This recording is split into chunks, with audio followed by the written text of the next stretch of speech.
El espíritu de sabiduría y de revelación por Watchman Nee. Índice. Capítulo 1. El espíritu de sabiduría y de revelación. Capítulo 2. Cristo, la roca de la iglesia. Capítulo 3. Cristo, el gran yo soy. Capítulo 4. La visión del Cristo glorioso. Capítulo 5. Los 4 ministros del Nuevo Testamento. Capítulo 6. El final de esta era y el reino. Capítulo 1. El espíritu de sabiduría y de revelación.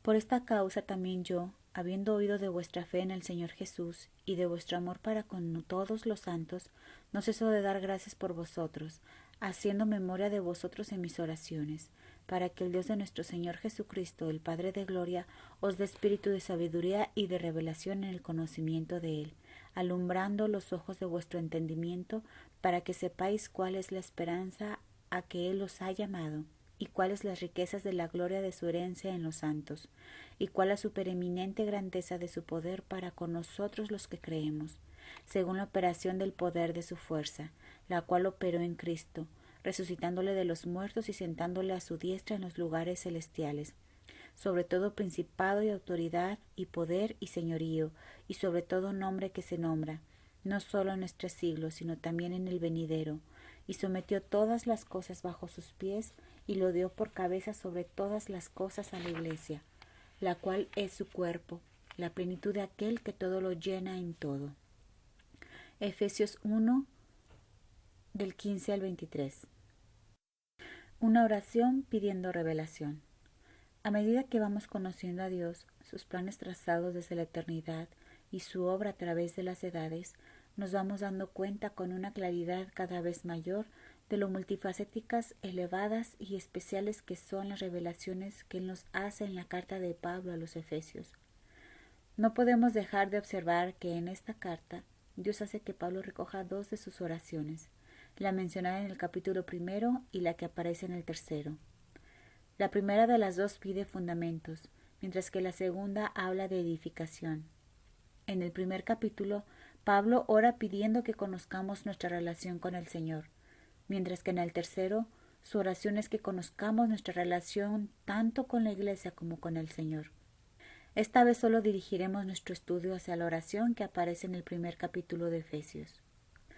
Pablo comienza su oración con estas palabras: que el Dios de nuestro Señor Jesucristo, el Padre de gloria, os dé espíritu de sabiduría y de revelación. ¿Por qué anhela que los creyentes de Éfeso tengan el espíritu de sabiduría y de revelación? Muy sencillo, porque quiere que tengan estos 3 conocimientos. 1. El conocimiento de Él. Versículo 17. Conocer al mismo Dios. 2. Para que sepáis cuál es la esperanza a que Él os ha llamado y cuáles las riquezas de la gloria de su herencia en los santos. Versículo 18. Esto señala hacia el plan eterno de Dios y su realización. El llamado misericordioso de Dios es un llamado para que seamos hijos suyos y para que esos hijos sean su herencia. Este llamado de Dios había sido preestablecido antes de la fundación del mundo, mientras que las riquezas de la gloria de su herencia en los santos serán realidad en eternidad venidera. En la eternidad pasada, Dios tiene una voluntad, y en la eternidad venidera tendrá una posesión. Al juntar estas 2 realidades, se nos revelan los propósitos eternos y el plan de Dios. Por lo tanto, lo que Pablo quiere que conozcamos es el plan eterno de Dios. Y 3.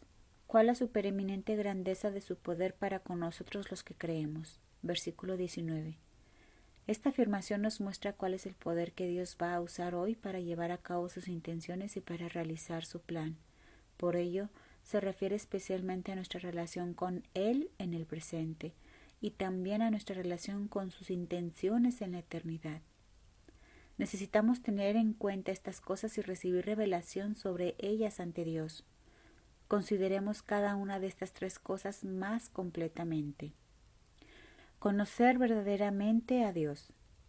Hemos visto que Pablo le pide a Dios que nos conceda el espíritu de sabiduría y de revelación para que conozcamos varias cosas. La primera de ellas es el conocimiento de Él, es decir, que podamos conocer a Dios. Qué maravilloso que podamos llegar a conocer al mismo Dios del universo. Cuando Pablo pasó por Atenas y vio un altar que tenía esa inscripción: al Dios no conocido. Hechos 17:23. En la mentalidad de los atenienses de aquel tiempo, Dios era considerado como alguien imposible de conocer, a quien no podrían conocer con la búsqueda de su mente. A pesar de sus muchas filosofías, seguían sin poder entenderlo. Los atenienses tenían sus suposiciones y teorías, pero no tenían forma de llegar a conocer al único Dios verdadero. Su situación no era del todo diferente a la que tienen hoy aquellos que afirman que existe Dios, aunque no lo conozcan en realidad. Cuando se hallaba a punto de partir de esta tierra, el Señor Jesús declaró llanamente: esta es la vida eterna, que te conozcan a ti, el único Dios verdadero, y a Jesucristo, a quien has enviado. Juan 17:3. Jesús nos muestra qué es la vida eterna. Dicho sencillamente, es el conocimiento de Dios. Los santos de Éfeso, tal como lo afirman claramente las Escrituras, ya habían conocido a Dios. Nadie podía discutirlo, lo habían conocido realmente, y ya se hallaban en posesión de la vida eterna. Sin embargo, debemos notar que Pablo, aún así, hizo por ellos una oración en la que le pedía a Dios que les diera espíritu de sabiduría y de revelación en el conocimiento de Él. Por todo esto, podemos llegar fácilmente a la conclusión de que, mientras los atenienses simplemente no conocían a Dios en absoluto, aún así los cristianos que tienen la vida eterna y que ya han conocido a Dios necesitan también conocerlo más. Cuando ya hemos creído en el Señor durante varios años, o incluso en el caso de haber acabado de creer en Él, no podemos decir que no lo conozcamos, porque sí lo conocemos. Sin embargo, hay muchas ocasiones en que seguimos necesitando del apoyo de nuestra mente o de nuestros sentimientos para seguir adelante. Tenemos un conocimiento escaso de Dios, pero además de ese pequeño conocimiento creemos que necesitamos la ayuda de muchas ideas, porque sin esas ideas sentimos como si nuestro pequeño conocimiento de Dios fuera de poca confianza e insuficiente. El resultado es que con frecuencia necesitamos de la ayuda de estas ideas para mantener nuestra vida cristiana. Sin esas ayudas mentales, nos resulta difícil convencernos a nosotros mismos sobre lo que es correcto en cuanto a la razón y doctrina, para seguir adelante. Además de esto, muchas veces buscamos sentimientos cálidos, gozosos o estremecedores como ayuda adicional en nuestro caminar con el Señor. Sin embargo, puede llegar el día en que Dios nos dé el espíritu de sabiduría y de revelación, al presentársenos en una forma fresca, especial y más profunda, de tal manera que podamos afirmar que ahora lo conocemos de verdad. Cuando llegue ese momento, podremos afirmar llanamente: ahora comprendo y veo con claridad. Ya no necesito de la ayuda de las ideas o de los sentimientos. Ahora conozco a Dios de verdad. Es posible que haya quien no pueda comprender completamente lo que se acaba de decir. Por lo tanto, vamos a aclarar este punto con 1 o 2 ejemplos. En cierta ocasión, un cristiano daba testimonio con las siguientes palabras: hace 22 años que creo en el Señor. Durante los primeros 2 años puse todo mi esfuerzo en creer. Si me preguntaban si era salvo, lo era. Nadie podía decir que no lo fuera, porque yo sabía que lo era. También sabía que tenía vida eterna. Sin embargo, tenía un problema. Siempre que se me preguntaba si creía en Dios, respondía que creía en Él ciertamente, pero me daba cuenta de que decía la palabra creo en una forma muy enfática, como si me estuviera forzando a mí misma a creer, como si tuviera que hacerme de mí mismo conscientemente. No fuera a ser que en aquel mismo momento dejara de ser creyente. De aquí que mi fe en el Señor Jesús exigiera un esfuerzo mío propio para creer. ¿Creía en Dios? Sí creía. ¿Lo conocía? Sinceramente, no sabía si lo conocía. Necesitaba la ayuda de muchos razonamientos y doctrinas para proteger mi fe. Me sentía seguro y hasta podía hablar con los demás mientras mis razonamientos fueran lógicos y mis doctrinas sólidas. Necesitaba ayuda de la mente para mi vida cristiana, pero hoy puedo testificar que ya no soy así. Hoy puedo decir que conozco a mi Dios. Ya no me hacen falta las ayudas mentales para que me apoyen. No necesito de evidencias externas para proteger mi fe interior. Lo que afirmaba este creyente es aquello en lo que consiste realmente el conocimiento de Dios. Este conocimiento nos viene por revelación, no porque la doctrina sea buena, sino porque la persona conoce interiormente por revelación. Es algo diferente al tipo de conocimiento que tenemos inmediatamente después del momento en que somos salvos, porque en aquellos momentos sentimos que nuestro conocimiento tiene que ser tratado con cuidado exquisito, por miedo a que se dañe de alguna forma o incluso se pierda. Para muchas personas, la fe en el Señor Jesús depende continuamente de su necesidad de caminar con cuidado. Siempre están temerosas de oír algo diferente que pudiera echar abajo su conocimiento de Dios. Pero un día Dios les da revelación. Comienzan a conocerlo interiormente porque lo han visto en verdad y se solucionan todos sus problemas. Permítame decirle que si conociera verdaderamente a Dios, ni la fe del mundo entero le serviría de ayuda para creer, ni la incredulidad de todo el mundo podría sacudir su fe. Es posible que haya otras personas que afirmen de forma muy convincente que la Biblia es totalmente falsa, y sus razones para no creer pudieran parecer mucho más abrumadoras que todas las razones para creer. Sin embargo, no importa cuántas razones le puedan presentar, porque su fe no será sacudida, al contrario, ahora podrá decir con toda firmeza: he llegado a conocer a Dios interiormente. Mi conocimiento es más profundo que el pensamiento y que los sentimientos. Hoy comprendo interiormente y por lo tanto nada que venga del exterior podrá influir en mí. Este asunto del que hemos hablado es ciertamente un gran problema para los creyentes. Muchos viven demasiado pendientes de los sentimientos. Si se sienten gozosos y felices hoy, dirán que Dios les ha bendecido verdaderamente. Sin embargo, si se sienten fríos y apagados hoy, casi se les oirá decir: ¿cómo podría saber dónde está Dios? Así es como muchos creyentes se apoyan en sus emociones, y tan pronto como éstas les faltan, tambalean. Esto demuestra que no conocen de verdad al Señor. Qué grande es la necesidad que tienen los hijos de Dios de que Él los lleve hasta el punto en el que sentirse fríos o calientes, apagados o entusiastas no signifique problema alguno, porque han conocido a Dios con un conocimiento que es más profundo que todos los sentimientos. A pesar de la variedad de las sensaciones externas, ya sean de gozo o de dolor, ellos saben internamente. Solamente este tipo de personas pueden soportar todo tipo de sacudidas. Este es el único tipo de personas que serán usadas por Dios. Un hermano, poco después de haber creído en el Señor, tuvo que enfrentarse con otra persona que le dijo que había errores en la Biblia. Estaba tan exasperado que casi lloraba. Él creía que la Biblia era la verdad. ¿Cómo podría haber en ella error alguno? Sin embargo, el otro hombre le señalaba distintos lugares en la Biblia, afirmando que estaban equivocados, de manera que el hermano se llegó a sentir verdaderamente asustado. Como se sentía estremecido, pensó: ¿qué podría hacer si esos errores son reales? Después de esto, le presentó el asunto a una hermana anciana, porque consideró que como esta hermana amaba tanto al Señor y a la Biblia, seguramente se sentiría agitada y se daba cuenta de que existían esos errores en la Biblia. Sin embargo, lo raro fue que después de oír todo lo que él le dijo, la hermana seguía totalmente calmada. Su respuesta a todo lo que él expuso fue: eso no es problema. Entonces el hermano se dijo a sí mismo estas palabras: aunque esto no le crea a ella problema alguno, sí que me crea un gran problema a mí. Por lo tanto, le pidió a la hermana que le explicara estos lugares dudosos de la Biblia. No obstante, todo lo que ella le dijo fue que el conocimiento de Dios no dependía de la solución de estos problemas. Ante esta afirmación, el hermano reaccionó interiormente pensando en su corazón: es posible que estos problemas no exijan ninguna solución para una persona anciana como usted, pero es imposible que un hombre joven con una mente activa como la mía los pase por alto. El resultado fue que este hermano se pasó un año entero escudriñando las escrituras con respecto a estos problemas.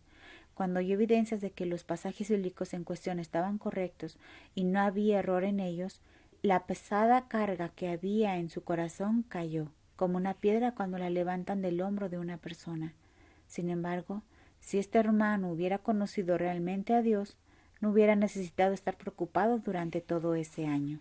Si conocemos realmente a Dios, no llevaremos en el corazón una carga tan pesada, ni nos sentiremos estremecidos aunque nos salgan al encuentro muchas preguntas más. La gente podrá intentar demostrar esto o aquello, pero nosotros los creyentes podemos probar algo muy importante, que Dios es ciertamente Dios, y que lo conocemos como alguien muy real, y al conocerlo a Él, todos los problemas quedan resueltos. Este conocimiento nos apoya en lo lógicas que sean las razones o lo claras que sean las doctrinas. Descansa solamente en la revelación. Qué necesaria es una revelación así.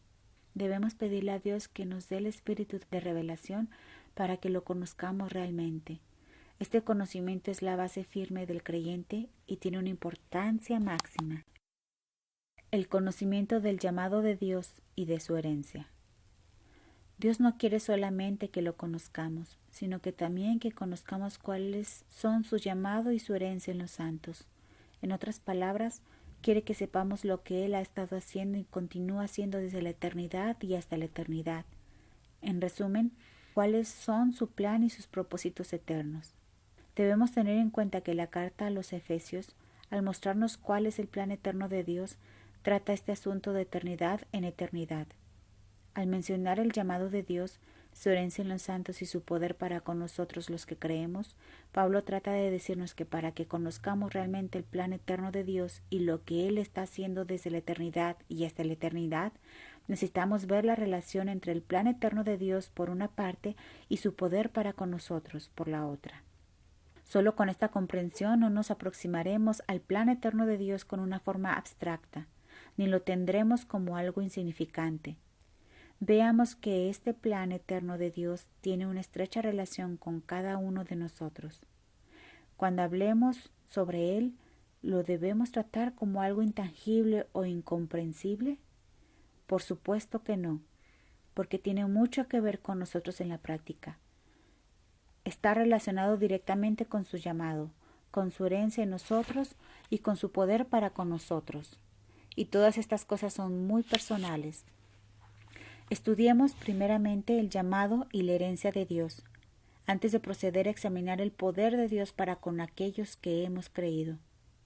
En lo que respecta a nuestro llamado, lea de nuevo este aspecto de la oración de Pablo. Alumbrando los ojos de vuestro entendimiento, para que sepáis cuál es la esperanza a que Él os ha llamado. Versículo 18. Nos preguntamos si muchos creyentes saben que hay una esperanza delante de ellos. Sin embargo, la esperanza de muchos que sí lo saben resulta ser el cielo solamente. Gracias a Dios existe la esperanza del cielo, pero no es este el propósito del llamado divino, ni es nuestra esperanza a la que Él nos ha llamado. Entonces, ¿qué es este llamado misericordioso? Según nos escogió en Él antes de la fundación del mundo, para que fuésemos santos y sin mancha delante de Él en amor. Efesios 1, 4, 5. Este es el llamado de Dios, nos llama a ser como Él, declarado en forma positiva a ser santos, en forma negativa a ser sin mancha. Qué grandioso es su llamado tan lleno de gracia. Si usted nunca ha caído o ha sido débil, es posible que no aprecie este llamado de calidad única. Pero en caso de que conozca algo de la profundidad de su debilidad y de su inutilidad, con cuánto cariño lo aceptará. Entonces usted dirá, gracias Dios mío, tú me llamas a ser santo, a ser sin mancha, a ser perfecto como tú. Demos gloria a Dios, porque un día su intención al escogernos será realizada. A pesar de lo débiles, inútiles y dignos de culpa que somos en la actualidad, un día seremos llevados por Dios al lugar en el cual nos podremos poner de pie ante Él, santos y sin mancha, como Él es. Esto es para lo que Dios nos ha escogido y nos ha llamado, puesto que Él así lo ha deseado. Así se hará con toda seguridad. Y así sabemos ante Él cuál es nuestra bendita esperanza, la de ser como el Dios mismo. A continuación debemos considerar el asunto de la herencia de Dios en los santos. Nuevamente leamos la parte penitente en la oración de Pablo.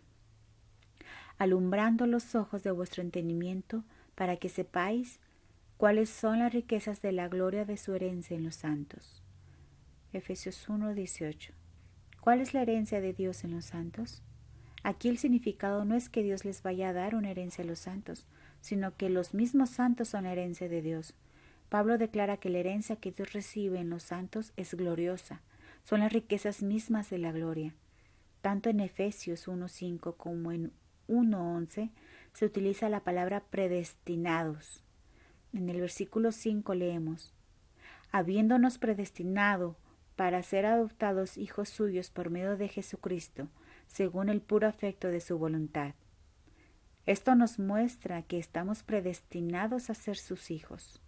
El versículo 11 declara lo que sigue: en él asimismo tuvimos herencia, habiendo sido predestinados conforme al propósito del que hace todas las cosas según el designio de su voluntad. Esto nos indica que estamos predestinados a convertirnos en herencia suya, de manera que lo que dice en el versículo 5 y el 11, aunque sean cosas diferentes, deben de ser unidas. Desde la eternidad y hasta la eternidad Dios tiene un plan, esto es, quiere hijos. Muchos creyentes no pueden llegar a comprender la grandeza de esta afiliación. Sin embargo, por las Escrituras sabemos que la intención de Dios es llegar a tener hijos y que su plan está relacionado con los hijos. Bastarán 2 pasajes para demostrarlo. 1. Y por cuanto sois hijos, Dios envió a vuestros corazones el espíritu de su Hijo, el cual clama, Abba, Padre. Gálatas 4:6. Este versículo nos dice cómo Dios pone el espíritu de su Hijo en nosotros para que seamos hijos suyos. Además, 2. Porque convenía a aquel por cuya causa son todas las cosas, y por quien todas las cosas subsisten, que habiendo de llevar muchos hijos a la gloria, perfeccionase por aflicciones al autor de la salvación de ellos. Hebreos 2:10. Este fragmento de las Escrituras revela que cuando las intenciones de Dios queden realizadas, habrá muchos hijos en la gloria, porque el Hijo amado de Dios llevará muchos allá. La intención de Dios es la de conseguirse hijos, y estos hijos a su vez son su herencia. Por esta razón, Dios nos revela en el primer capítulo de Efesios que Él ha preestablecido que por una parte tendrá hijos, versículo 5, y por otra adquirirá una herencia en ellos, versículo 11. ¿Qué significa la herencia de Dios? Herencia de Dios significa que algo le pertenece a Él. Dios nos ha predestinado a los santos para que seamos su posesión heredada, así como hijos suyos.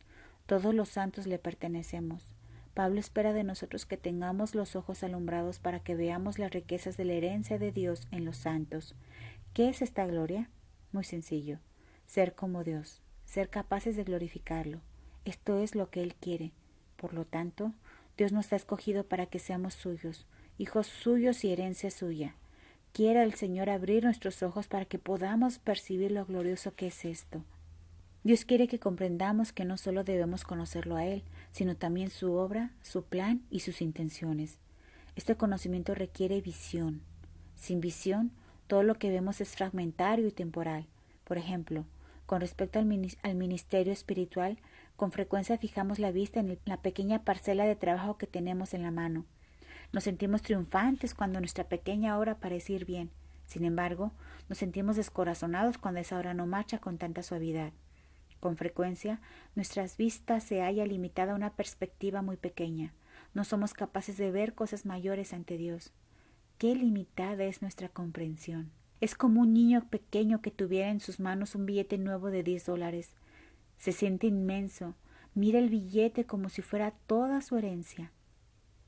Es frecuente que nuestra visión sea tan pequeña y tan limitada como la de este niño. Ni lo vemos todo, ni vemos lo eterno. Sin embargo, es necesario que sepamos que la visión de Dios se extiende desde la eternidad hasta la eternidad. Quiere el Señor abrir nuestros ojos para que no seamos personas pequeñas con una visión también pequeña de las cosas espirituales. ¡Qué pequeño es el hombre! Somos demasiados pequeños y las obras de nuestras manos también. Dios desea que salgamos de esta esfera de acción tan pequeña para que veamos y conozcamos experimentalmente cuál es la esperanza de su llamado y cuáles son las riquezas de la gloria de su herencia en los santos. No obstante, esto no es solamente algo que satisface las necesidades de los hombres, más bien es algo relacionado con las necesidades de Dios. ¿Por qué predicamos el Evangelio? no es solamente porque los hombres tienen una necesidad, sino porque Dios también tiene una necesidad. No deduzca de esto que el Evangelio de la gracia y el Evangelio del reino son dos evangelios. De ninguna manera. No son dos. Solo existe un evangelio, mirado desde dos ángulos diferentes. Captado desde la perspectiva de los hombres, es el Evangelio de la gracia. Mirado desde la perspectiva de Dios, es el Evangelio del reino, puesto que Dios desea que muchos lleguen a Él y realicen su propósito. Nuestra obra debe de estar dirigida por su visión, tanto como por la visión de los hombres. Dios quiere hombres, quiere muchos que lo glorifiquen, de manera que al predicar el Evangelio también tenemos por meta conseguir personas para satisfacer la necesidad divina. Por lo tanto, los hijos de Dios necesitan visión, necesitan esta visión eterna. Esta visión cambiará nuestras obras, nuestro punto de vista y hasta nuestra vida de creyentes. Una vez que la hayamos tenido, no podremos permanecer dentro de los estrechos límites de nuestras pequeñas obras del pasado, ni podremos aferrarnos a nuestras antiguas formas y puntos de vista. No podremos seguir ocupándonos de las pequeñas ganancias de aquí o las pequeñas pérdidas de allá como en días anteriores. Algunos hermanos es posible que hayan oído sobre el propósito y el plan eterno de Dios, pero cuando están comprometidos en la predicación del Evangelio o en algún otro ministerio, podrían decir algo así: no sé cómo unir mi labor con el plan de Dios. Como estoy muy comprometido en una obra, pierdo de vista con rapidez las intenciones eternas de Dios de las cuales he oído hablar. Poco a poco se me van desvaneciendo y ocultando hasta que se pierden de vista.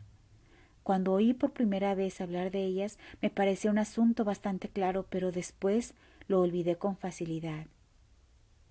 Nótese aquí, lo que oímos se nos puede olvidar con facilidad, pero lo que vemos no es tan fácil de olvidar. Es fácil olvidar una doctrina, pero es difícil olvidar una visión. Por lo tanto, la pregunta de rigor es esta: ¿ya ha visto? ¿Se abrieron los ojos de su corazón por la acción de Dios?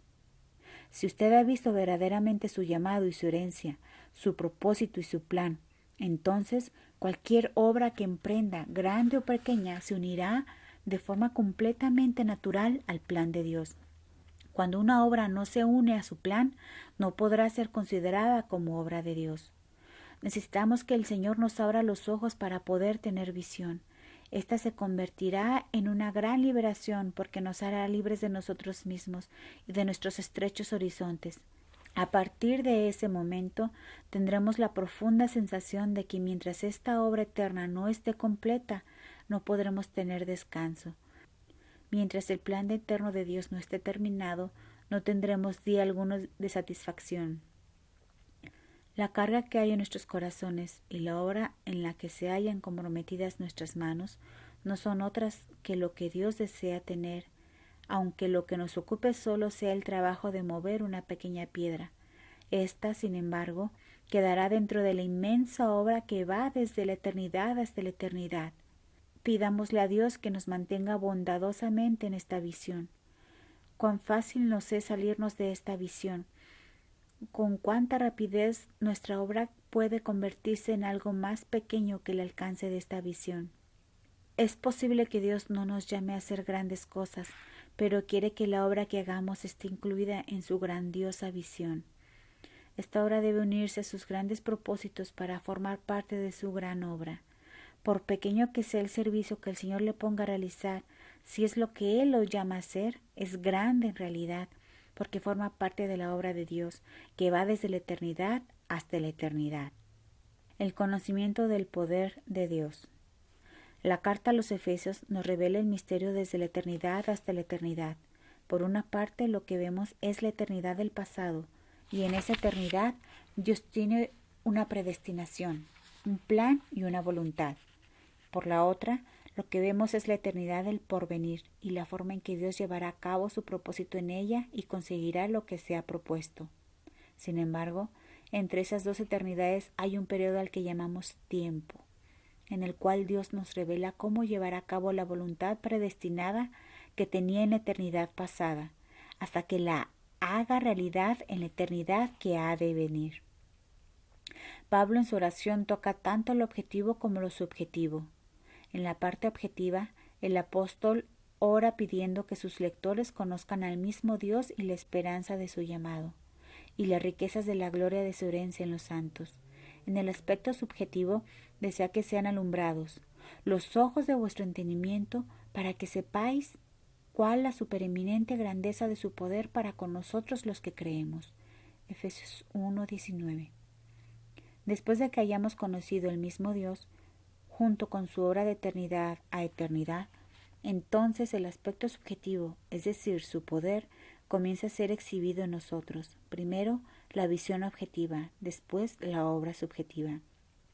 Muchos creyentes sin darse cuenta cambian el orden, dan una media vuelta, echan a un lado el conocimiento de Dios y de sus intenciones eternas y consideran como de primera importancia la obra interior.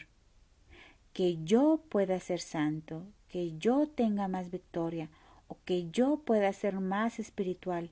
Lo que estos creyentes están poniendo de relieve es todo lo que se halla en la parte del yo y no lo que se halla en el lado de Dios. Pero el orden que el Señor espera es este, que por haberlo conocido primero a Él y a su voluntad eterna, como consecuencia, Él pueda obrar en nosotros para alcanzar ese fin. La obra en nuestro interior se realiza para llevar a cabo los propósitos eternos de Dios. Nuestra victoria personal y nuestra obra personal tienen lugar para cumplir con esos propósitos eternos. Entre los hijos de Dios hay muchos que han invertido el orden, lo que ponen de relieve en su problema personal, cómo pueden obtener victoria, cómo llegar a la sanidad personal o a las respuestas a sus oraciones personales. Por supuesto, hay quienes no buscan a Dios en absoluto, pero entre esos santos que sí buscan lo espiritual y desean caminar con el Señor, muchos parecen no tener más que una meta: cómo resolver sus problemas personales ante el Señor. Todo lo que esperan tiene que ver con sus problemas. Lo que desean tener y esperan con ansias ver de Dios no es más que una serie de liberaciones para poder vivir una vida pacífica y feliz. Demasiadas personas de estas solo están centradas en ellas mismas. Todo en sus vidas da vuelta alrededor de ellos hasta un grado tal que todo lo que les preocupa es su propia persona.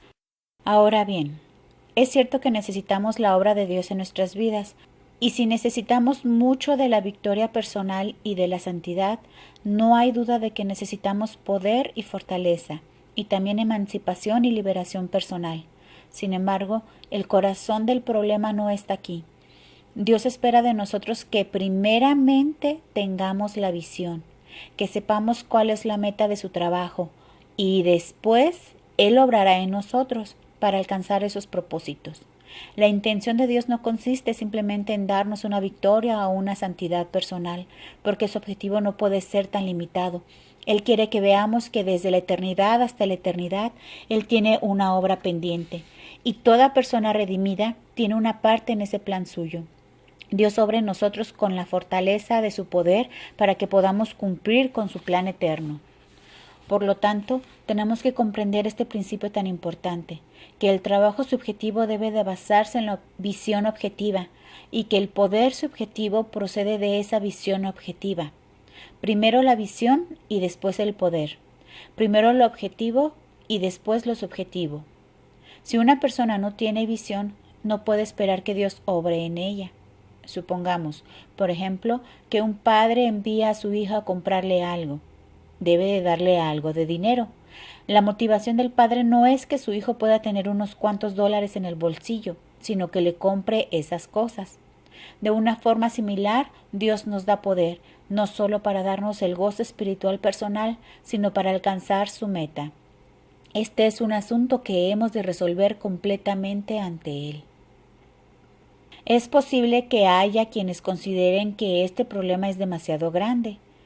Admitido, es grande, es algo que está directamente relacionado con nuestro futuro espiritual.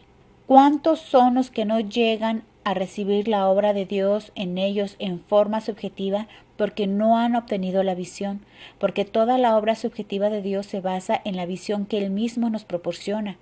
Primero viene esa visión y después la obra subjetiva. Inicialmente se ve de forma objetiva. A continuación, se experimenta la obra. Primero viene el conocimiento del llamado de Dios y de las riquezas de la gloria de su herencia en los santos, y después el conocimiento de la supereminente grandeza de su poder para con nosotros. Por consiguiente, en realidad debemos pedirle a Dios misericordia para que podamos comprender que no basta con ser sirvientes en su casa y cumplir con un pequeño servicio, sino que debemos ser amigos suyos para comprender su pensamiento. Debemos ver, debemos conocer, debemos tener visión, tanta que nuestro corazón deberá quedar cautivado por ella, porque sólo entonces nos daremos cuenta de que la obra de Dios es también nuestra. Sin embargo, una vez recibida la visión, también debemos saber cuál es la obra de Cristo en nosotros. A menos que conozcamos el poder de Dios en nosotros, seremos inútiles ante Él. La visión nos hace ver el plan de Dios, mientras que el poder nos hace capaces de llevar a cabo ese plan. La visión nos da entendimiento con respecto al plan de Dios, pero el poder nos ayuda a realizarlo. De aquí que el apóstol nos muestre que debemos saber la supereminente grandeza de su poder para con nosotros los que creemos, además de conocer la esperanza de su llamado y las riquezas de la gloria de su herencia en los santos. No solo necesitamos conocer a Dios y su plan y su propósito, sino también la fortaleza de su poder. No podemos decir que conocemos verdaderamente a Dios si su poder no ha obrado en nosotros. Tampoco podemos decir que conocemos realmente su plan y su propósito si no hemos podido experimentar su poder en nosotros. Conocer solamente a Dios y su plan y propósito sin conocer al mismo tiempo la supereminente grande que es su poder, nos dará únicamente algo objetivo, sin que tenga ninguna experiencia subjetiva. Por lo tanto, deberíamos conocer el poder de resurrección de Dios, además de su plan y su propósito. ¿Y cuál la supereminente grandeza de su poder para con nosotros los que creemos? Versículo 19. Este poder es verdaderamente grande, es tan grande que a menos que Dios nos abra los ojos, no seremos capaces de ver lo inmenso que es. Es tan gigantesco que los santos de Efeso no se daban cuenta de las dimensiones de su grandeza. La inmensidad del poder de Dios se hallaba más allá de su comprensión. Necesitaban que Pablo orara por ellos para que Dios les concediera el espíritu de sabiduría y de revelación y les iluminara los ojos del corazón, para que pudieran darse cuenta de su grandeza. No tenemos forma de determinar lo grande que este poder es. Solo podemos decir que es grande, mucho más de lo que pudiéramos imaginar jamás. No pensamos que hay muy poco valor en los vasos de barro, metáfora que usa Pablo para referirse a nuestros cuerpos mortales. Aprendemos de la segunda carta de Pablo a los creyentes de Corinto que hay un inmenso tesoro en nuestros vasos de barro. Ver 2 de Corintios 4:7. Sin embargo, ¿creemos realmente que es así? El tesoro se halla en el vaso de barro y este tesoro es precioso por encima de toda comprensión nuestra. Necesitamos que el Señor nos abra los ojos para ver lo precioso que es. Por una parte, vemos este vaso de barro, la casa terrenal de nuestro tabernáculo que pronto habrá de disolverse. Y por otra parte, vemos la supereminente grandeza del poder del Señor para con nosotros. Los hijos de Dios necesitan saber lo que obtuvieron en el momento en que nacieron de nuevo. Es posible que haya bastado con solo un minuto para recibir al Señor y nacer de nuevo, pero van a hacer falta 30 o 40 años a partir de ese momento para descubrir lo que cada uno de nosotros recibió en aquel momento precioso. La experiencia de aquel minuto se convierte rápidamente en historia, pero harán falta 30 o 40 años para examinarla y para experimentarla una y otra vez, para que se abran nuestros ojos y veamos lo maravilloso que es el don que Dios nos hizo en aquel minuto, y para que conozcamos lo inmensamente grande que es el poder que Él habrá de manifestar en nuestra vida desde ese momento. La regeneración parece ser algo muy corriente, y sin embargo, para la gente que tiene los ojos abiertos, el poder que Dios ha demostrado en su vida es más allá de toda medida. Es posible que la regeneración tenga lugar dentro del marco de un corto tiempo, pero aquellos que tienen los ojos alertas declararán que esta vida es de eternidad y que la vivirán para siempre. En síntesis, que este poder es supereminentemente grande. No hay ningún hijo de Dios sobre la tierra que pueda conocer por completo hasta dónde llega lo que Dios le dio en el momento de su regeneración. Sin embargo, bienaventurados aquellos que saben algo más de lo ordinario. Nuestro progreso espiritual no se juzga por la cantidad de poder que obtenemos del Señor, sino porque vemos más. ¿Qué tipo de poder es este que Él nos ha dado? Esto es, la supereminente grandeza de su poder. Aunque sea en el momento de la regeneración, cuando Dios pone ese tesoro dentro de nuestro vaso de barro, nos llevará toda una vida a descubrir lo grandioso y lo precioso que es ese tesoro. La persona no hace progreso alguno si lo que vio del tesoro en el día del nuevo nacimiento y lo que ve ahora, después de 10 o 20 años, es exactamente lo mismo. Aunque hayan pasado realmente 10 o 20 años, este creyente sigue siendo como un niño recién nacido. Sin embargo, Dios quiere que miremos, por medio de la revelación del Espíritu Santo, la supereminente grandeza de su poder para con nosotros. Nuestra fortaleza o debilidad dependen en realidad de que veamos más o menos. El que vea se hará fuerte, mientras que el que no vea se hará débil. Por lo tanto, nuestra clave de hoy es ver. Dios no obra en nosotros como consecuencia de que le hayamos pedido que nos dé algo, de ninguna manera. Lo que Él nos podía dar ya nos ha sido dado y se halla en realidad en nosotros ya. Lo que debemos pedir hoy es que Dios nos conceda el espíritu de sabiduría y de revelación para que podamos ver, porque al ver entraremos en la experiencia. Cuando muchos del pasado tenían que atravesar una crisis espiritual, en lugar de que Dios les concediera una cantidad adicional de fortaleza, saltaban de gozo exclamando: «Gracias a Dios, la tengo». En aquellos tiempos no rogaban insistentemente pidiendo lo que no tenían. Más bien, estos santos llegaban a ver que ya podían lograr lo que buscaban. Por eso podían alzar su voz en alabanza y acción de gracias. Nadie que no haya visto puede comenzar a imaginarse tan siquiera lo inmenso que es este poder del que habla Pablo. Entonces, ¿cuán supereminentemente grande es este poder?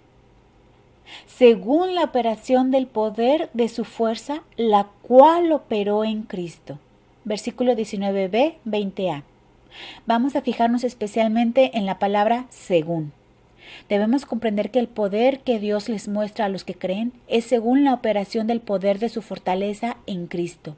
En otras palabras, en la misma extensión en que la supereminentemente grandeza del poder de Dios obró en Cristo. En esa misma capacidad obrará esa supereminente grandeza en la Iglesia. Fuera cual fuera el grado de poder con que Dios obró en Cristo, obrará el mismo nivel en nosotros los que creemos.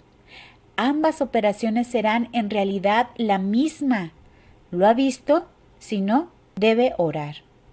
No pretenda que por haber leído la carta a los Efesios varias veces y porque es capaz ahora de recitar de memoria los versículos 19 y 20 del capítulo 1, ya lo tiene todo. La memoria no cuenta aquí, sino tan solo la revelación. Pablo oró aquel día por los santos de Éfeso, para que fueran capaces de ver la supereminente grandeza del poder que Dios ya les había dado.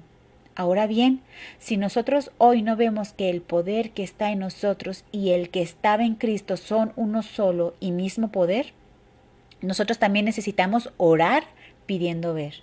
Si el poder manifestado en nosotros es menor que el poder que se manifestaba en Cristo, deberíamos reconocer que aún hay muchas cosas que no hemos visto. Confesémoslo humildemente y oremos para que Dios nos haga ver. Ahora bien, veamos o no, sigue siendo cierto que el poder que Dios obra en aquellos que creen es según la operación del poder de su fuerza, la cual operó en Cristo. ¡Aleluya! Esta es la realidad espiritual. Pidámosle a Dios que nos abra los ojos para que podamos recibir y comprender verdaderamente. No le pidamos que derrame sobre nosotros más poder desde el exterior, no. Solo le pediremos que nos haga descubrir y ver mejor lo que ya está dentro de nosotros. Cuando Dios nos abra los ojos para que veamos, lo alabaremos cada vez más por lo que Él nos ha dado. Ahora veamos lo que este poder ha hecho por nosotros. Según la operación del poder de su fuerza, la cual operó en Cristo, resucitándole de los muertos. versículo 19b, 20a. Este poder hizo que Cristo fuera levantado de entre los muertos. Cada vez que meditamos en la resurrección palpamos lo preciosa que es. La resurrección es aquello que la muerte no tiene poder para retener. Ver Hechos 2:24. La muerte no puede contenerla. Ningún hombre ha entrado en la muerte para regresar a la vida de nuevo. Los seres humanos han ido muriendo a través de todas las épocas y las generaciones de la humanidad. Todos los que han entrado en la muerte han sido retenidos por ella y no han regresado. Pero hay un hombre que salió de la muerte. Este hombre es el Señor Jesucristo. Jesús dijo: Yo soy la resurrección y la vida. Juan 11:25. Él es la vida. Por lo tanto, todos los que crean en Él nunca habrán de morir. Él es la resurrección y por lo tanto, todos los que crean en Él, aunque mueran, vivirán. En retrospectiva, todos aquellos que han entrado en la muerte han sido retenidos por ella. Ninguno ha regresado jamás. Pero hay un poder que puede entrar en la muerte y salir de ella. Este es el poder de Dios. Cuando contemplamos la muerte de una persona que quisiéramos ver viva, comenzamos a comprender lo grande que es el poder de la muerte. Es muy fácil que las personas entren en la muerte, pero es imposible que salgan de ella. La persona podrá rechazar la vida, pero no puede rechazar la muerte. Satanás obra por una parte por medio de las tinieblas y por otra parte a través de la muerte. Sin embargo, hay un poder que viene de Dios. Este poder es capaz de pasar por la muerte y no ser retenido por ella. El poder del diablo no puede vencerlo, ni tampoco el poder del Hades puede engullirlo. Se llama resurrección. Lo que puede pasar por la muerte sin ser afectado por ella se llama resurrección, y el poder que se halla ahora en nosotros es este mismo poder. Este poder que levantó a Cristo de los muertos también hará que nosotros pasemos por la muerte y no seamos retenidos por ella. Porque así como este poder levantó una vez al Señor Jesús de entre los muertos, así también nos levantará a nosotros. Ahora bien, este poder de Dios no hizo solamente que Cristo se levantara de entre los muertos, sino que también lo sentó a su diestra de Dios en los lugares celestiales, sobre todo, y Dios sometió todas las cosas bajo sus pies y lo dio por cabeza sobre todas las cosas a la Iglesia. Versículo 20b, 22. Aquí aprendemos que Dios ha puesto a Cristo por cabeza sobre todas las cosas y que esto es por la Iglesia. Cristo fue hecho cabeza sobre todas las cosas para que la Iglesia saliera beneficiada. Por consiguiente, la Iglesia podrá recibir del Señor este poder. Como el poder que está en nosotros es este poder y tenemos este tesoro dentro, ¿qué más puede Dios darnos si seguimos fracasando en nuestro cristianismo? Deberíamos de decirle: no nos des más, porque tú ya lo has hecho todo. Veamos que hay poder hoy dentro de nosotros. Y por lo tanto no hay problema que los cristianos no podamos resolver, ni tentación que no podamos vencer, porque el poder que está dentro de nosotros los creyentes es la resurrección misma, ese poder que sobrepasa todo lo demás y que pone todas las cosas en sujeción bajo los pies de Cristo. Es el que obra según la operación del poder de la fuerza de Dios, la cual operó en Cristo. Cuando escribió la carta a los Efesios, Pablo fue extremadamente cuidadoso. Sospechaba que podríamos entender mal esta obra subjetiva, como si fuera un asunto totalmente personal. Por eso añadió inmediatamente este fragmento a sus palabras: la Iglesia, la cual es su cuerpo, la plenitud de aquel que todo lo llena en todo. Versículo 23. Esta obra personal no se lleva a cabo solo por razones personales, sino mucho más por el bien del cuerpo que por otro motivo. Además, esto indica que Dios quiere que sepamos en qué forma su plan eterno está relacionado con la Iglesia, y no solamente con las personas individuales. Lo que se haya asociado con los propósitos eternos de Dios es la Iglesia. La Iglesia en la eternidad pasada, en la eternidad por venir y en la obra de Dios hoy. Es la Iglesia en forma prominente y no el creyente individual. Comprenda, por favor, que cuando se manifiesta poder en usted hoy, es para la Iglesia y no para su propia persona en primer lugar. Dios quiere que sea la Iglesia y no solo determinada persona la que tenga ese poder. Dese cuenta de que usted no puede obtener el poder solo. Por esta razón debemos buscar en Dios la gracia de poder ver lo que es el cuerpo de Cristo. Nuestra vida necesita la protección del cuerpo entero. Los miembros aislados son inútiles. La preservación de la vida consiste tanto en que no sea destruida la mía como en que no lo sean la de los demás. Hablando en forma negativa, si se rompe un vaso sanguíneo y sangra de forma incesante, todo el cuerpo terminará por morir. En cambio, en lo positivo, si el oído oye, todo el cuerpo oye. Si el ojo ve, todo el cuerpo ve. Lo que un miembro recibe, todos los otros miembros lo comparten. Así tenemos que aprender a vivir en el cuerpo. Aprendamos a no pensar de nosotros mismos más alto de lo que debemos. Aprendamos a atesorar la iglesia y a caminar con todos los hijos de Dios. Al hacerlo, veremos que el cuerpo es el vaso para la preservación de la vida. Pablo dijo: la iglesia es su cuerpo, la plenitud de aquel que todo lo llena en todo. Este poder supereminentemente grande es el que han experimentado quienes conocen a la iglesia. Ninguno de los que no vean a la iglesia ni se nieguen a sí mismos tendrá capacidad para experimentar este gran poder. Por este motivo, cuando hablamos sobre la obra subjetiva de Dios en nosotros, debemos tomar la iglesia como unidad y no el individuo. Quiera el Señor abrirnos los ojos para que podamos ver lo que Él está haciendo en nosotros. El poder supereminentemente grande no nos viene como una gracia adicional, más bien lo experimentamos al ver. De manera que la cuestión esencial es la revelación. Esta está en ver. Oír simplemente es inútil. Usted habrá oído mucha enseñanza, pero si no tiene revelación, no presenciará su poder en su vida. Lo que usted ha oído es como una cuenta muerta que nunca podrá ser cobrada. Que Dios nos libre de estas cuentas muertas, que es lo que con frecuencia puede llegar a ser la enseñanza. Debemos pedirle que nos dé el espíritu de sabiduría y de revelación para poder ver realmente. Necesidad de la revelación. Ya hemos explicado algo con respecto a la oración de Pablo por los santos, que aparece en el primer capítulo de Efesios. El asunto principal de esta oración es que el pueblo de Dios pueda recibir de Él el espíritu de sabiduría y de revelación, para que de esta forma tener los ojos abiertos y poder ver varias cosas. Lo que nos descubre de manera especial el capítulo 1 de Efesios es el hecho de que todas las obras de Dios han sido hechas y de que lo que necesitamos hoy no es que Él las haga de nuevo, sino que nos dé revelación sobre lo que ya ha realizado. Dios ya tiene su plan y su voluntad. Sus hijos de hoy necesitan saber cuáles son. Es necesario que el que se acerca a Dios crea que le hay. Hebreos 11:6.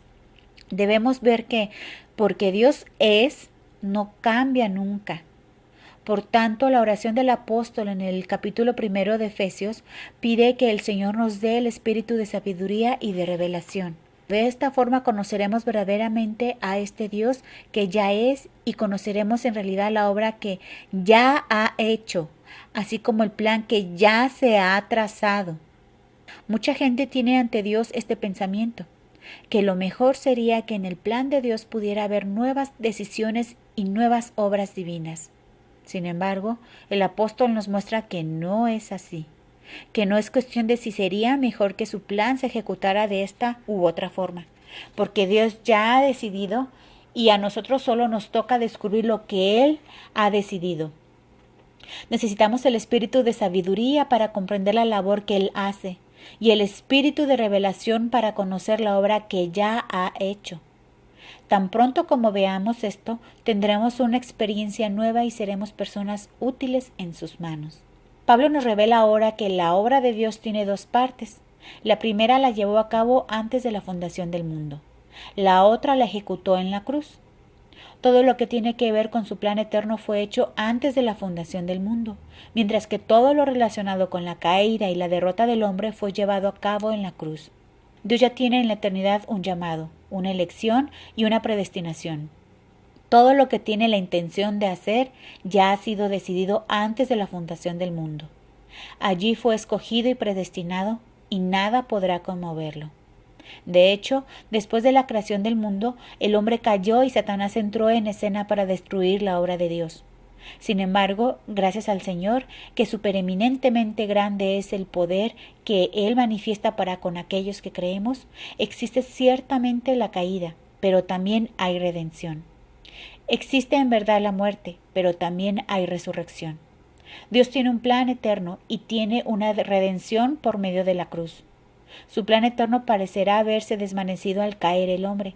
No obstante, lo que su caída podía hacer desvanecerse, la resurrección lo puede rescatar y restaurar. La cruz puede enfrentarse a la caída, y la resurrección tiene capacidad para deshacerse de la muerte. La obra de Dios se realiza por medio de la cruz y de la resurrección. Algunas veces los hombres tienen la tentación de decir, si antes de la fundación del mundo Dios hubiera tomado tal y tal decisión, qué bueno hubiera sido. Pero Pablo nos dice que lo que Dios ha predestinado antes de la fundación del mundo es perfecto y completo.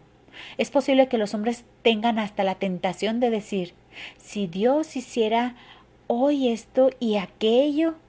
Sin embargo, Dios quiere que comprendamos que todo ya ha sido hecho en la cruz y en la resurrección.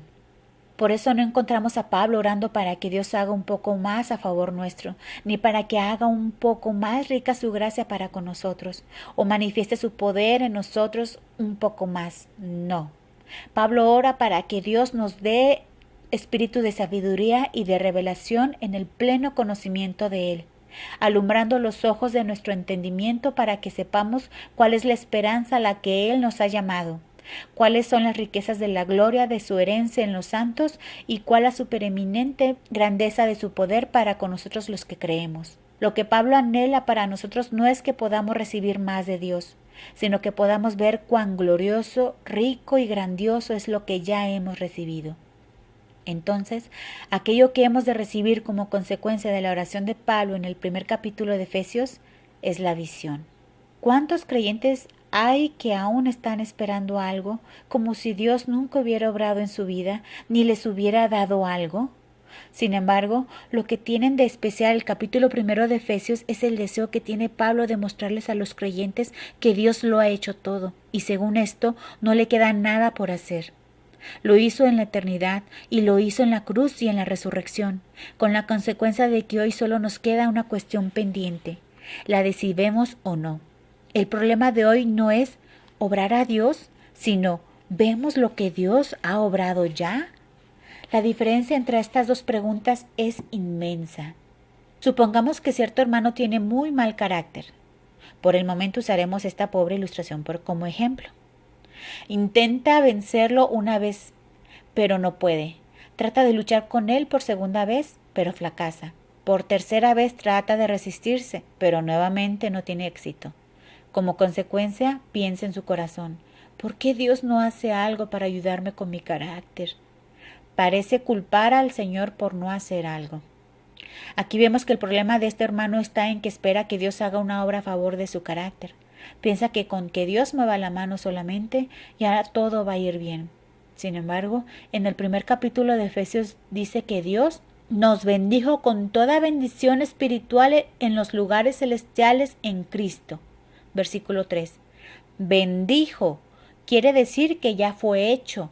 El pensamiento de Dios no es que le pidamos que haga más, al contrario, quiere abrir nuestros ojos para que podamos ver lo que ya Él ha hecho. Sin embargo, tenemos la tendencia a orar así. Dios mío, ¿por qué no me das más poder para alejar de mí el mal carácter y muchas otras cosas desagradables? Le pedimos un poder mayor y no obstante la Biblia nos dice que no necesitamos más poder, sino el espíritu de sabiduría y de revelación para que podamos darnos cuenta de la supereminentemente grandeza del poder que ya está en nosotros. Si un día el Señor nos abre los ojos para que veamos la grandeza del poder que está en nosotros, entonces gritaremos en triunfo que no hay nada mayor. ¿Nos damos cuenta de que el poder de resurrección es el mayor poder de Dios? En la Biblia, Dios nos ha manifestado este hecho, que la resurrección permanece como la consumación de su obra.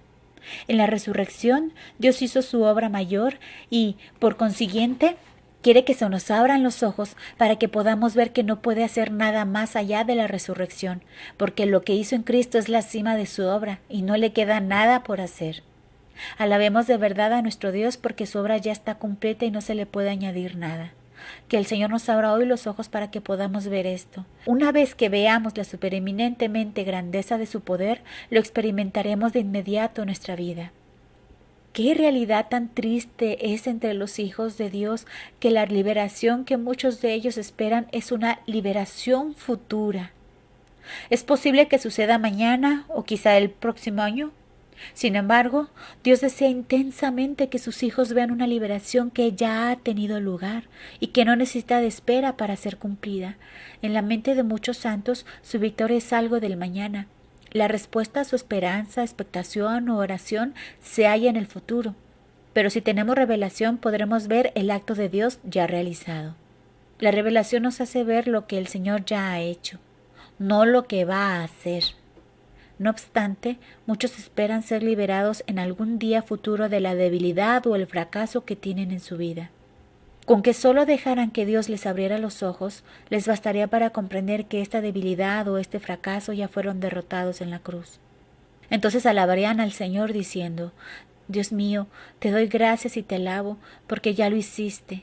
Gracias a ti, alabado seas, esto está totalmente vencido. En cuanto a aquellos de nosotros que ya hemos experimentado esto, con frecuencia palpamos lo precioso que es el capítulo 1 de Efesios, porque nos muestra que el perdón de nuestro pecado, nuestra redención y la recepción del Espíritu Santo son hechos realizados. Este pasaje nos sugiere firmemente que ya tenemos todas las cosas y que solo nos falta una, la revelación. Si este elemento faltante se halla presente, todo irá bien. ¿Por qué tenemos todavía tanta debilidad? Porque no vemos. ¿Por qué somos todavía tan inútiles? Porque no vemos. ¿Por qué cuando el Señor Jesús se hallaba sobre la tierra tenía un poder tan grande y sin embargo nosotros nos hallamos continuamente faltos de poder? De nuevo la respuesta es porque no vemos. El poder que Dios les muestra a aquellos que creen es según esa operación del poder de su fuerza, la cual obró en Cristo. Este es el poder que Dios nos da a nosotros. El único problema está en el hecho de que no vemos como el Señor ve. La distinción no está en el tipo o el grado de poder, sino en si vemos o no. Lo que nos falta hoy es revelación. Todo irá bien si la tenemos. Por eso hay que hacer hincapié en la necesidad de revelación. Escuchar simplemente mensajes sobre este asunto es algo inútil. El elemento de la visión debe estar presente. Revelación y no simplemente doctrina. Podremos estudiar el primer capítulo de Efesios hasta saberlo de memoria, pero no por eso vamos a experimentar el poder del que habla. Hasta que un día veamos, entonces seremos transformados realmente. Pablo oró diciendo: el Espíritu de nuestro Señor Jesucristo nos diera espíritu de sabiduría y de revelación. Sin el Espíritu Santo, ¿qué provecho hay en que la enseñanza sea muy clara? El Espíritu Santo es el que nos abre los ojos para que veamos. Cuando nos los abre de verdad, inmediatamente podemos decir: gracias a Dios, la obra está hecha. No debemos esperar que el Señor nos dé un poder mayor. Simplemente hemos de percibir lo grande que es el poder que Él ya nos ha dado. El espíritu de sabiduría nos hará comprender y el de revelación nos hará ver. La sabiduría aclarará las cosas y la revelación nos las traerá hasta nosotros. Quizá hayamos oído muchas veces hablar de los propósitos eternos de Dios y del lugar de la Iglesia en sus planes eternos. No obstante, ¿cuándo comenzamos a identificarnos con los planes divinos? Comenzamos con la revelación, por lo que nos muestra lo que Él llevó a cabo en la cruz, además de lo que ha preordenado desde la eternidad pasada. Esta revelación es la que nos hace ver la predestinación eterna y la obra de la cruz. También esta revelación nos hace ver y conocer el poder de Dios manifestado en nuestra vida. Es ella también la que nos hace formar parte de la Iglesia y nos convierte en vasos útiles en manos de Dios. Estas palabras han de sonar muy familiares para algunos. Sin embargo, tenemos que darnos cuenta una vez más ante el Señor de la importancia de la revelación. Creemos que Dios en el cielo está ocupado actualmente en su revelación, porque ya hizo todo lo que tenía intención de hacer. Por tanto, no necesitamos pedir nada, sino más bien orar por nuestros hermanos y hermanas para que vean. En esa misma forma oró Pablo por los hermanos de su tiempo. Que Dios nos dé a todos el espíritu de sabiduría y de revelación. Oremos humildemente ante Él. Dios mío, quiero ver, quiero ver.